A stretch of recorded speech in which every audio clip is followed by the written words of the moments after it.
media houses, the journalists that have been able to make a positive impact on society. 3, I think for those who cover my press briefings, I'm one of those who actually goes ahead and asks, are there any questions? And I even go ahead and even ask you, are you all satisfied with all the questions that you have to be able to ask? So access to information will not be an issue. I remember during my previous life as the chair of the Public Investment Committee, one of the major reasons why the media would love to cover us is because there was no document that was ever tabled, and I was unable to produce that document for the media houses. And I think during my whole tenure, the only time that the media ended up being requested to step aside was twice. In one of the instances, one of the people who was giving us information said, if I give this information out in front of the public, I'm afraid for my own life. We had to respect that.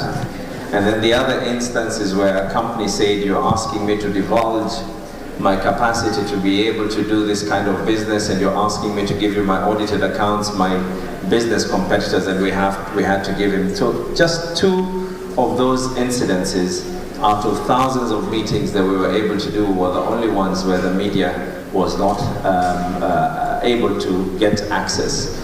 But in every other one, and I've given direction to all departments, that as long as there is no element of conflict, there is nothing that ties down or binds down or bogs down the county on a legal perspective for giving out any information, then that information should be available. And one of the things that we're planning to do as well is to revamp the ICT department so that you can even be able to easily access from bills, from motions, from everything else, from the legal issue of procurement plans and everything else, so that everyone can be able to see what is ongoing.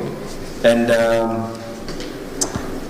I want to give some good news as well to the local media houses. One of the other things that I have now given direction as well is what our CEO is talking about.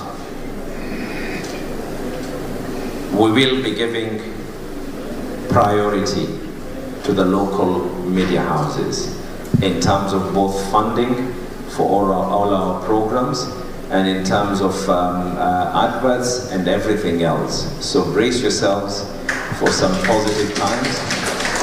We are hoping as a county government, if we're going to take this direction, then all other corporations that are out there can be able to follow suit for yourselves. I just want to give, as Angela had said, I consumed Angela's reports and products when I was actually, before I became a member of parliament. And I consumed her reports when I was a member of parliament. Towards the elections, she was very, very key in giving me non-biased reporting. And I can assure you, when they tell you that the margin of error is plus or minus this percentage, it is actually that way.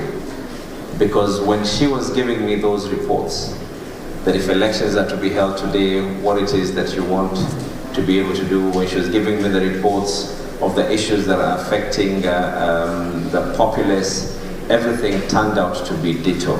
So my advice as well to the media houses, don't look down on such reports. It's very easy to say that, no, this report did not include this and this and this, but use this kind of reports for your own positive growth. And it is the advice that I'm also going to be able to give to current management of Radio Rahma as well, being someone who was there and now I had to